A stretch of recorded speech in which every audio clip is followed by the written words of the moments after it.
আসসালামু আলাইকুম সুপ্রিয় সপ্তম শ্রেণীর শিক্ষার্থী, আমরা আজকে তোমাদের দ্বিতীয় অধ্যায় অনুসরণী 2.2 এর 7 এবং 8 নম্বর প্রশ্নের সমাধান করব। দেখো 7 নম্বর বলা আছে, একটি দ্রব্য 190 টাকায় ক্রয় করে 175 টাকায় বিক্রয় করলে শতকরা কত লাভ বা ক্ষতি হবে।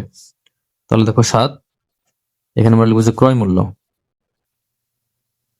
দ্রব্যটির ক্রয় মূল্য সমান 190 টাকা এবং দ্রব্যটির বিক্রয় মূল্য সমান 175 টাকা। এখানে দেখো ক্রয় মূল্য 190, বিক্রয় মূল্য 175, তাহলে 175 এটা কিন্তু 190 থেকে কম, এই জন্য এখানে কিন্তু ক্ষতি হয়েছে। তাহলে আমরা বুঝি সুতরাং ক্ষতি হয় 190 বিয়োগ 175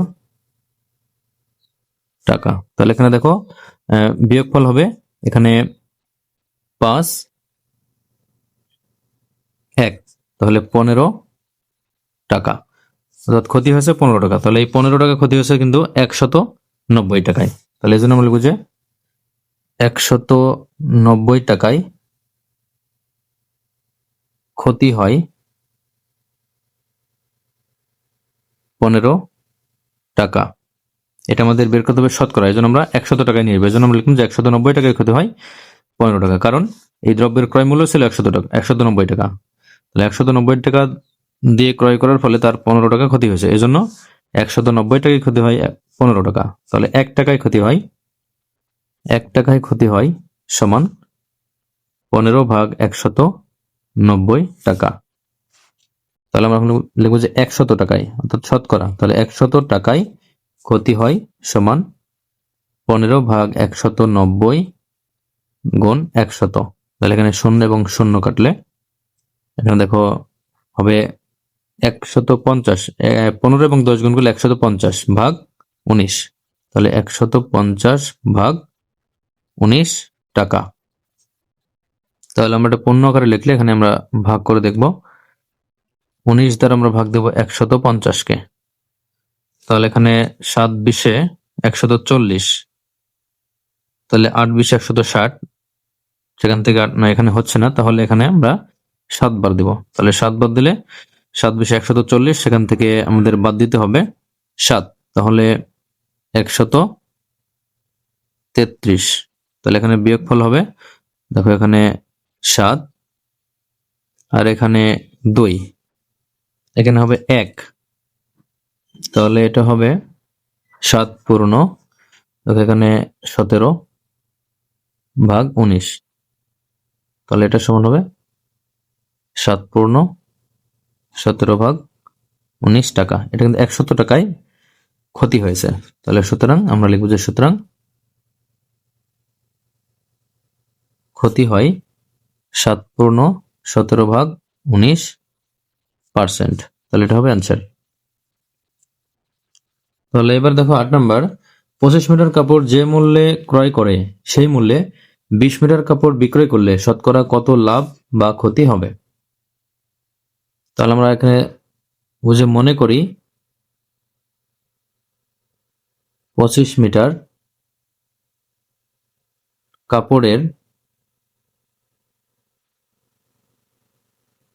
ক্রয় মূল্য সমান 100 টাকা। এটা আমরা ধরে নিলাম যে 25 মিটার কাপড়ের ক্রয় মূল্য 100 টাকা। তাহলে সুতরাং 1 মিটার কাপড়ের ক্রয় মূল্য কত হবে। তাহলে এখানে হবে 100 ভাগ 25 টাকা, তাহলে সমান এখানে ভাগ করলে 4 টাকা। এখন বলা হচ্ছে 20 মিটার কাপড় বিক্রয় করলে, অর্থাৎ এই একই মূল্যে 20 মিটার কাপড় বিক্রয় করলে কত লাভ বা ক্ষতি। তাহলে আবার 20 মিটার কাপড়ের বিক্রয় মূল্য সমান, এটাও কিন্তু 100 টাকা। যেই 25 মিটার যত টাকা দামে ক্রয় করেছে, 20 মিটার ঠিক তত টাকা দামে বিক্রয় করেছে। তাহলে এটা 100 টাকা, এখানে ছিল ক্রয়, তাহলে এটাও বিক্রয় 100 টাকা। তাহলে সুতরাং 1 মিটার কাপড়ের বিক্রয় মূল্য সমান 100 ভাগ 20 টাকা। তাহলে এখানে কাটলে দেখো 5, তাহলে সমান 5 টাকা। তাহলে এখানে 1 মিটার কাপড়ের ক্রয় মূল্য 4 টাকা আর 1 মিটার কাপড়ের বিক্রয় মূল্য 5 টাকা। তাহলে এখানে লাভ না ক্ষতি কোনটা হয়েছে বলো? যদি বিক্রয় মূল্য বেশি হয় তাহলে কিন্তু লাভ হবে। তাহলে দেখো ক্রয় মূল্য 4, বিক্রয় মূল্য 5, তাহলে আমরা বুঝি সুতরাং লাভ হয় সমান 5 বিয়োগ 4 টাকা সমান 1 টাকা, অর্থাৎ 1 টাকা লাভ হয়েছে 1 মিটার কাপড়ে। তাহলে এখন ক্রয় মূল্য ছিল দেখো 4 টাকা, তাহলে 4 টাকাতে কিন্তু 1 টাকা লাভ হয়েছে।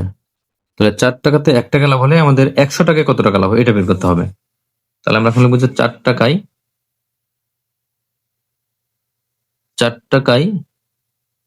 লাভ হয় 1 টাকা।